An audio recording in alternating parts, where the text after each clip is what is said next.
नमस्कार दोस्तों, स्वागत है आपका स्टडी फॉर सिविल सर्विसेज में। कई बार कई सारे स्टूडेंट्स के ये सवाल जरूर रहता है कि यूपी पीएससी आयोग के ये जो 3 एग्जाम हैं, पहला यूपी पीसीएस, दूसरा है यूपी का आरओ यानी कि समीक्षा अधिकारी और सहायक समीक्षा अधिकारी, तीसरा है बीईओ यानी कि खंड शिक्षा अधिकारी। क्या इन तीनों एग्जाम की एक साथ प्रिपरेशन करके एक ही मटेरियल पढ़ के और इन तीनों में सिलेक्शन लिया जा सकता है? मेरा आंसर है नहीं, कतई नहीं। जमीन आसमान का अंतर है। पहले आप समझिए पूरी चीजें। देखिए, पहली बात, पीसीएस में 3 स्टेजेस होती हैं। एक हो गया प्री, ठीक है, ये हो गई क्वालिफाइंग यानी कि छटनी वाली स्टेज। ठीक, इसके बाद होता है फिर इसका मेंस, और जितनी नंबर की पोस्ट होती हैं उसके सिर्फ 15 गुना लोग जो है सिलेक्ट होकर मेंस में जाते हैं। समझ में आ गई बात कि नहीं? तो मेंस होता है फिर 1500 नंबर का, और 100 नंबर का इंटरव्यू होता है। तो 1600 नंबर में यहाँ पे फाइनल रैंकिंग मिलती है। मतलब जो भी आप एसडीएम, डीएसपी, बीडीओ और एआरटीओ, नायब तहसीलदार जो भी बनेंगे आप, वो पीसीएस में मेंस प्लस इंटरव्यू 1600 नंबर से आप बन पाते हैं। ठीक है। आरओ में क्या है, यहां पे सिर्फ 2 स्टेजेस हैं। एक हो गया प्री, ये हो गया इलिमिनेशन स्टेज, छटनी वाली। ठीक है। यहां पे सिलेक्शन किसके बेसिस पे होता है? सिर्फ और सिर्फ मेंस के बेसिस पे। तो आरओ यानी कि समीक्षा अधिकारी और सहायक समीक्षा अधिकारी में सिलेक्शन होता है सिर्फ और सिर्फ मेंस के बेसिस पे होता है, कोई इंटरव्यू नहीं होता है इसमें। ठीक है। तो ये यहां पे 2 स्टेज हो गया। बीईओ में भी ऐसा ही है कि पहली स्टेज हो गई प्री यानी कि छटनी वाली स्टेज, और उसके बाद मेंस के बेसिस पे सिलेक्शन होता है। यहां पे भी कोई इंटरव्यू नहीं है। तीनों स्टेजेस में यूपीपीएससी के इन तीनों एग्जाम में जितनी नंबर ऑफ पोस्ट होती हैं उसके सिर्फ 15 गुना लोग प्री में सिलेक्ट होकर मेंस में जाते हैं। ये बात बहुत ध्यान देने वाली है। दूसरी बात ये कि तीनों एग्जाम में 1/3 नेगेटिव मार्किंग अब इंट्रोड्यूस कर दी गई है। तो एक्चुअली में ये तीनों एग्जाम तो जो है टफ तो हैं। ठीक है। अब और डिफरेंस समझते हैं। देखिए, यूपी पीसीएस जो प्री होता है, इसमें आपका प्री में जीएस होता है और सीसेट होता है। ठीक। पीसीएस के प्री में जो जीएस होता है उसमें आपको 150 क्वेश्चन आते हैं। ठीक है। और 200 नंबर का होता है ये प्री। ठीक। इसी में से कट ऑफ निकलता है जीएस वाले से। यहां पे दूसरा पेपर जो होता है सीसेट वाला, उसमें 5 सेक्शन होते हैं: English, Hindi, interpersonal skill, reasoning और एप्टीट्यूड। ठीक। तो यहां पे ये पेपर तो 200 नंबर का ही होता है, लेकिन इसमें आपको सिर्फ और सिर्फ 33% नंबर लाने होते हैं क्वालिफाई करने के लिए। जबकि सीसेट वाला पेपर ना आरओ में होता है ना बीओ में होता है। ठीक है। प्री वहां पे क्या हुआ, पीसीएस का जीएस प्लस सीसेट। आरओ में प्री क्या होता है भाई? आरओ में 200 नंबर का होता है प्री टोटल। जीएस के 140 सवाल आते हैं और 140 नंबर का होता है ये। 60 सवाल हिंदी के आते हैं और 60 नंबर का होता है। तो टोटल मिला के 200 क्वेश्चन आते हैं आरओ में और 200 नंबर का प्री होता है। ठीक। बीओ में आप देखें तो बीओ में जो प्री होता है उसमें 120 क्वेश्चन होते हैं और 300 नंबर का होता है। 2.5 नंबर का यहां पे एक क्वेश्चन होता है। ठीक है। अब और समझिए आरओ और बीओ में डिफरेंस क्या है कि भाई आरओ में जो प्री वाली जीएस होती है, जो जिसमें 140 क्वेश्चन आते हैं, इसी में रीजनिंग के क्वेश्चन भी आ जाते हैं। ठीक है। तो आरओ में आती है क्या? रीजनिंग, 140 वाले जीएस वाले पेपर में ही। बीओ में क्या होता है, जो 120 वाला जो प्री है, ठीक है, जो क्वालिफाइंग स्टेज है, इसमें रीजनिंग तो आती ही आती है, लेकिन इसमें आपको एप्टीट्यूड के क्वेश्चन भी दिए जाते हैं। तो बीईओ और आरओ के प्री में भी डिफरेंसेस हैं। ठीक है। दूसरी चीज, मेंस की अगर आप बात करें, भाई मेंस में तो पूरा का पूरा खेला ही हो गया है। आप देखिए, आरओ का मेंस होता है 400 नंबर का। 400 नंबर का हो गया। ठीक है। 400 नंबर में क्या क्या चीजें हैं देखो, यहां पे जीएस क्या है? ऑब्जेक्टिव है 120 नंबर की। 120 क्वेश्चन आते हैं, 120 नंबर होते हैं यहां पे। ठीक है। 1/3 नेगेटिव मार्किंग होती है यहां पे। 60 नंबर की ऑब्जेक्टिव हिंदी होती है, जो यहां पे सिलेबस होता है प्री का, उससे 1 पॉइंट कम यहां पे सिलेबस होता है। यहां पे हिंदी के 60 क्वेश्चन आते हैं प्री में, यहां पे हिंदी के 30 क्वेश्चन आते हैं मेंस में। 30 क्वेश्चन 60 नंबर। ठीक है। और 100 नंबर का परंपरागत होता है, उसमें गद्यांश होता है, संक्षेपण होता है, पत्र लेखन होता है, प्लस ग्रामर होती है। ठीक है। और यहां पे 120 नंबर के 3 हिंदी निबंध लिखने होते हैं। निबंध किस में लिखने होते हैं? हिंदी में। कई सारे स्टूडेंट पूछ चुके हैं कि क्या इंग्लिश में लिख सकते हैं? नहीं लिख सकते हैं। लिखोगे, फाड़ फोड़ के कॉपी फेंक दी जाएगी, भगा दिए जाओगे। ये है बात। ठीक। अब जो है बीओ में अगर आए, मेंस में, भाई मेंस बीओ में होता है 400 नंबर का। ठीक है। तो 400 नंबर में यहां पे क्या है? 200 नंबर का जीएस का पेपर होता है। यहां क्या है? जीएस ऑब्जेक्टिव है मेंस में। बीओ में क्या है? जीएस सब्जेक्टिव है, लिखना पड़ेगा। ठीक है। और बल्कि बीओ में बड़ा टिपिकल होता है, 200 नंबर का जो जीएस का पेपर होता है उसमें 125 वर्ड के 10 क्वेश्चन आते हैं 10 नंबर के, 50 वर्ड के 10 क्वेश्चन आते हैं 6 नंबर के, 25 वर्ड के 20 क्वेश्चन आते हैं 2 नंबर के।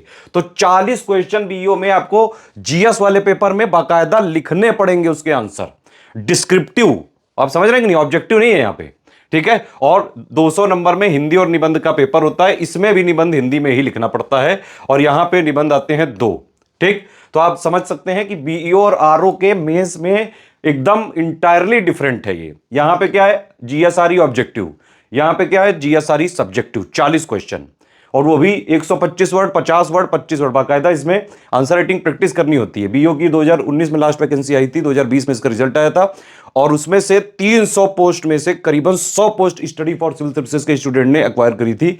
सारे प्रूफ दिए हुए हैं। उस टाइम बीओ की एजेंसी में, मतलब जो वैकेंसी थी, उसमें मैक्सिमम पोस्ट सारे स्टडी फॉर सिविल सर्विसेज वाले स्टूडेंट ने एक्वायर की थी, ठीक है। तो यहां पे बीईओ हो गया और आरओ में, ठीक है। अब ये दोनों तो बच्चा बच्चा वाली डिफरेंसेस हो गए। अब आता है बाप वाला डिफरेंस। बाप क्या है, पीसीएस, ठीक है। पीसीएस से आरओ की और बीओ की कोई बराबरी नहीं हो सकती, साफ बात है। देखिए मैं आपको एक बात बताऊं, यूपीपीएससी आयोग के लिए उत्तर प्रदेश में विभिन्न तरह के यूट्यूब चैनल हैं, कोचिंग हैं, और बहुत सारे मीठी मीठी बातें करके आप लोगों को फंसाने वाले लोग हैं। इसीलिए वो लोग जो है आजकल जितने भी बैचेस चला रहे हैं ना, पीसीएस के बैचेस 1000 रुपए में, इसके बैचेस 1000 रुपए में, भाई देखो लाइव क्लासेस से इन सब की तैयारी हो ही नहीं सकती है। आप वीडियो वगैरह जरूर देख लो अंडरस्टैंडिंग के लिए। अब आप बताइए कि बीओ का 200 का जीएस है, ये 40 क्वेश्चन आएंगे, 125 वर्ड के, 50 वर्ड के, 25 वर्ड के। जब तक आप इसमें आंसर राइटिंग नहीं करोगे, सिलेक्शन कभी जीवन में नहीं हो सकता है। आप समझ रहे हैं कि नहीं। हिंदी निबंध है, हिंदी जो है इसमें पेपर है कन्वेंशनल वाला, इसमें भी 100 नंबर की क्योंकि हिंदी आती है, उसी में जो है पूरा सामान हिंदी का है पूरा, ठीक है। तो उसमें पत्र लेखन भी आते हैं, आरओ की तरह ही होता है, थोड़ा सा सिलेबस चेंज है बस इसमें। उनको आप थ्योरी पढ़ के नहीं कर सकते हो, आपको लिखना पड़ेगा। इसीलिए स्टडी फॉर सिविल सर्विसेज के आरओ वाले ग्रुप में भी हम लगातार जो कन्वेंशनल हिंदी का होता है, या फिर बीओ वाले ग्रुप में जब मेंस का चलाएंगे, तो बाकायदा टास्क देते हैं। हर एक जो सिलेबस के पॉइंट है उसके 4-4, 5-5 टास्क कराते हैं, वो अलग कंप्लीट, जो जिस तरह से पूरा का पूरा पेपर की test series with model answer और फीडबैक के साथ पूरा चेकिंग करते हैं, वो अलग। तो पूरी आंसर राइटिंग प्रैक्टिस करवाते हैं भाई मेंस में, आरओ हो चाहे बीओ हो, तब जाके सिलेक्शन होते हैं। ऐसे नहीं हो जाता है क्लास वास करके। आप लोगों को गलत जो है चीजें फैलाई जा रही हैं। स्टडी फॉर सिविल सर्विसेज में मीठा झूठ नहीं परोसा जाता है, कड़वा सच परोसा जाता है, ठीक है। तो हम बात कर रहे थे बाप की। बापू जी कौन है, ये है 1500 नंबर का मेंस, ये है। आप समझ रहे हैं कि नहीं। 120 नंबर की जीएस है, 6 पेपर हैं जीएस के, GS 1, GS 2, GS 3, GS 4, GS 5, GS 6, और 6 लिखने हैं। इसमें क्या है, इसमें 2 टाइप के क्वेश्चन होते हैं, 125 वर्ड के और जो है 200 वर्ड के। आप समझ रहे हैं कि नहीं। 20-20 क्वेश्चन आते हैं हर पेपर में। 3 घंटे के अंदर पेपर को पूरा अटेम्प्ट करना बहुत बड़ी बात मानी जाती है। पूरा पेपर अगर आप इसमें अटेम्प्ट भी कर लो ना, तो आराम से सिलेक्शन होने के चांसेस रहते हैं। तो हलवा ना समझो गुरु, पीसीएस बिल्कुल अलग चीज है। यहां पे बाकायदा 1200 नंबर का जीएस का लिखना पड़ेगा, और वो भी इसका अगर आप सिलेबस देख लोगे ना मेंस का, यूपीपीएससी मेंस का सिलेबस में कई सारे एग्जाम्स आ सकते हैं, कभी उठा के देखना। 6 पन्ने का बाकायदा विस्तृत सिलेबस है। हर एक पॉइंट में 18 से 20 जो है स्पेसिफिक पॉइंट है। जैसे जीएस 1 है, उसमें पॉइंट है, जीएस 2 में पॉइंट है, जीएस 3 में खूब सारे पॉइंट है, जीएस 4, जीएस 5, जीएस 6। तो एक एक जीएस में कई सारे पॉइंट्स हैं। आप समझ रहे हैं कि नहीं। इतना बड़ा सिलेबस है ना इसका कि उसमें कई सारे एग्जाम बीओ और आरओ जैसे समा सकते हैं। तो पीसीएस की बराबरी कभी आरओ बीओ से मत करा करो। पीसीएस और आरओ और बीओ की तीनों की जो प्री की जीएस है, वो मान सकते हैं कि थोड़ा बहुत कॉमन है। उसमें भी क्वेश्चन पूछने के तरीके में डिफरेंस होता है। आप देखिए, ये सब चीजें आप लोग नहीं समझ पाते हैं। हम 9 साल से इसी फील्ड में हैं, और स्टडी फॉर सिविल सर्विसेज से यूपीपीएससी के सारे एग्जाम में सबसे ज्यादा सिलेक्शन होते रहे। आप कहीं भी कोई भी कोचिंग पढ़ें, XYZ, आप पाएंगे कि content study for civil services का ही है, किसी तरह तोड़ मरोड़ के परोसा गया है। अगर ना मानो तो मिला लेना, पहले उनका कंटेंट देखना, फिर हमारे से मिलाना, पॉइंट टू पॉइंट। बहुत सारी चीजें आप पाएंगे कि कॉमन है। बल्कि हमारे पेड क्विज वगैरह और टेस्ट सीरीज वगैरह भी कर रहे हैं लोग। उसके लिए हम काफी स्टेप लेने वाले हैं, लीगल एक्शन लेने वाले हैं, और पूरा का पूरा प्रारूप ही चेंज करने वाले हैं बहुत जल्द, ठीक है। तो पीसीएस में 112 का तो जीएस हो गया, 1200 नंबर का जीएस हो गया, 150 नंबर के ए से हो गए 3। अच्छा, यहां इन दोनों में जो निबंध है आरओ और बीओ में, हिंदी में आप लिखने होते हैं, हिंदी निबंध है। पीसीएस में क्या है, निबंध में इतनी छूट है कि आप हिंदी या इंग्लिश किसी में लिख सकते हैं, ठीक। 150 नंबर का यहां हिंदी है पीसीएस में भी, और इसके मार्क्स बाकायदा रैंक में इंक्लूड करे जाते हैं। तो अब दोबारा कोई भी ये नहीं पूछेगा तिथल आलोती बीओती और पीथियत की तैयारी एक था, एती थिलकतन मटेरियल थे, कल के क्या हम थिलक्त हो सकते हैं, नहीं हो सकते हो। समझ में आ गई बात पूरी कि नहीं। बीईओ और आरओ ये भी बहुत टफ एग्जाम है। दोनों का अलग अलग पैटर्न है भाई। प्री में जो जीएस वाला कंपोनेंट अगर आप हटा दो तो बहुत ज्यादा डिफरेंसेस हैं सब में। आपने देखा कि आरओ और बीओ तक में डिफरेंसेस हैं। दोनों का जीएस में ही डिफरेंसेस हैं मेंस में, ठीक है। हिंदी में भी डिफरेंसेस है और प्लस क्वेश्चन पूछने के तरीके में तो डिफरेंस है ही। प्री में यहां जीएस प्लस सीसेट है पीसीएस में, यहां पर जीएस प्लस हिंदी है आरओ में, और यहां सिर्फ जीएस है, उसी में रीजनिंग और एप्टीट्यूड दोनों मिला के पूछ लिया है।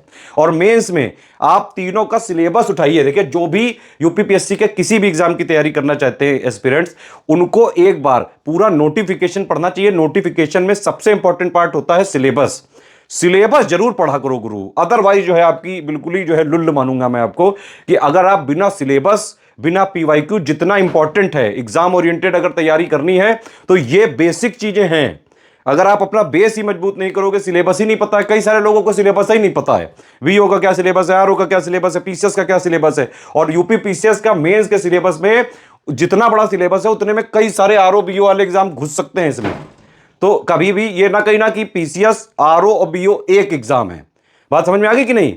प्री की जीएस ऑब्जेक्टिव वाले क्वेश्चन थोड़े बहुत कॉमन आप सब्जेक्ट जो उसका सिलेबस है वो मान सकते हैं, लेकिन जो क्वेश्चन पूछने का तरीका है वो प्री में जीएस में भी डिफरेंट है, तीनों में, हिंदी में भी डिफरेंट है। मेंस की तो बात ही ना करो, मेंस में तो पूरा ही डिफरेंट है।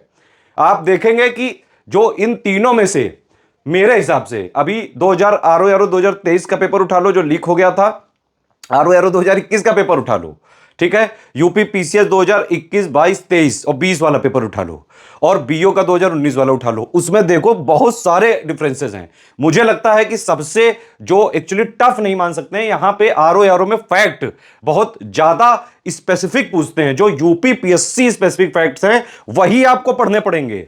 यूपी पीएससी के आरओ हो गया, चाहे बीओ हो गया, चाहे पीसीएस हो गया, इन तीनों एग्जाम में किसी की भी तैयारी करके सिलेक्शन भी लेना है गुरु, तो फिर एक तो आपको सिलेबस नया वाला सिलेबस फॉलो करना पड़ेगा। ट्रेंड और पैटर्न जो लेटेस्ट अपडेट हो रहे हैं उन पे लगातार आपको अपडेट रखना पड़ेगा, लगातार प्रैक्टिस करनी पड़ेगी, और वो भी ऐसे वैसे नहीं कि पीवाईक्यू की प्रैक्टिस कर रहे हैं, जो एक्चुअली में एग्जाम ओरिएंटेड क्वेश्चन होते हैं। जैसे आरओ 2023 का पेपर आया है उस टाइप के क्वेश्चन में, जैसे आरओ 2021 का पेपर आया है उस टाइप के क्वेश्चन में, उस टाइप के क्वेश्चन की प्रैक्टिस करनी पड़ेगी, रिवीजन करना पड़ेगा लगातार। अगर आप स्टडी फॉर सिविल सर्विसेज को फॉलो करते हैं, आरओ 2023 के लिए जो हमने टेस्ट सीरीज दी थी, आप उनमें पहले कई सारे लोग कह रहे थे कि अरे चल इतना टफ तो नहीं पूछते, चल हमने भी 15 साल एग्जाम दिया, मैं चल बाबा हूं यहाँ का। भाई ये बाबाओं के और ये जो 15-15 साल एक्सपीरियंस वाले, प्लस आजकल जो है कई सारे यूट्यूब में लोग बरगलाने आए, इनसे बचिए आप। जो लोग भी आपको बता रहे हैं कि पीसीएस आरओ बीओ एग्जाम आसान है, नहीं आसान है, टफ है, मेहनत करनी पड़ेगी, लगातार मेहनत करनी पड़ेगी, 7-8 घंटे पढ़ना पड़ेगा, बहुत ज्यादा कंपटीशन है। आरओ 2023 में आप देखिए 11 लाख लोग फॉर्म भरे हैं। हलवा नहीं गुरु कि किसी का भी 900 का बैच ज्वाइन कर लिया, वीडियो चलो हम इतने टॉप कर देंगे, घंटा टॉप कर पाओगे तुम उसके सिर्फ रिवेन्यू बढ़ाने का सोर्स हो, सिलेक्शन वगैरह नहीं। जो अफोर्डेबल जो एजुकेशन के नाम पे आजकल स्कैम चल रहे हैं, आप लोगों को ये समझना पड़ेगा कि आपको सिर्फ अफोर्डेबल तैयारी करनी है कि एक्चुअली में जो तैयारी कर रहे हैं उससे सिलेक्शन भी चाहिए। सिलेक्शन चाहिए तो सिर्फ स्टडी फॉर सिविल सर्विसेज को फॉलो करना चालू कर लीजिए। पिछले 9 सालों से हमारा सिर्फ और सिर्फ एरिया रहा है यूपी पीएससी आयोग। तो ये 3 तो मेन एग्जाम है, इसके अलावा भी यूपी पीएससी के जितने भी एग्जाम होते हैं, चाहे जीएस हो, हिंदी हो, और प्लस उसका पीवाईक्यू जितना जरूरी हो, प्लस उसके टेस्ट सीरीज जो हम लाते हैं, एक्चुअली में फ्रेश टेस्ट सीरीज सिर्फ और सिर्फ स्टडी फॉर सिविल सर्विसेज बनाता है। बाकी मार्केट में कहीं से भी टेस्ट सीरीज उठा के देख लो, वो सब पीवाईक्यू दे देते हैं, वो भी जब जो वो वाले जो बहुत पुराने 2015 से पहले वाले जो आउट ऑफ ट्रेंड हो चुके हैं। ऐसे बेकार लुल्ल और बेवकूफ टाइप के सवालों को लगाने का कोई जो है नहीं फायदा होगा। आपको लगाने हैं, प्रैक्टिस करनी है, तो एग्जाम ओरिएंटेड क्वेश्चन की प्रैक्टिस करोगे तभी कुछ फायदा होगा। आरओ 2023 की हमारी टेस्ट सीरीज उठा के देख लीजिए और एग्जांपल देख लीजिए। जिन लोगों ने आरओ 23 का पेपर दिया हो स्टडी फॉर सिविल सर्विसेज से, प्लीज वो लोग एक जो है कमेंट में अपना फीडबैक जरूर देखिए, मतलब भेजिए। कोई और फीडबैक हो, कोई कमेंट हो, कोई सजेशन हो तो आप बता सकते हैं यहाँ पे। बाकी मीठे झूठों से बचो, अदरवाइज फिर तैयारी ही करते रह जाओगे और आप लोग सिर्फ और सिर्फ जो यूनिकॉर्न्स हैं उनके रिवेन्यू बढ़ाने का सोर्स बन के रह जाओगे अफोर्डेबल कोचिंग के नाम पे। और सिलेक्शन इलेक्शन नहीं होना है, इससे सिलेक्शन होना है तो एक्चुअली में जो एग्जाम की रिक्वायरमेंट है वो करना पड़ेगा। पीसीएस में रिक्वायरमेंट क्या है, पीसीएस के प्री में आपको प्रैक्टिस करनी पड़ेगी, पढ़ाई करनी पड़ेगी, लेटेस्ट ट्रेंड और पैटर्न पे पकड़ मजबूत रखनी पड़ेगी, लगातार प्री की भी प्रैक्टिस करनी पड़ेगी, मेंस के आंसर राइटिंग करनी पड़ेगी, मेंस के जितने जो पॉइंट्स लिखे हुए हैं उसकी थ्योरी अंडरस्टैंडिंग समझनी पड़ेगी, पीवाईक्यू की एनालिसिस करनी पड़ेगी, हिंदी हिंदी की थ्योरी पढ़नी पड़ेगी, हिंदी की टेस्ट सीरीज लिखनी पड़ेगी, उस पर फीडबैक चाहिए होगा आपको, ऐसे लिखने पड़ेंगे बाकायदा।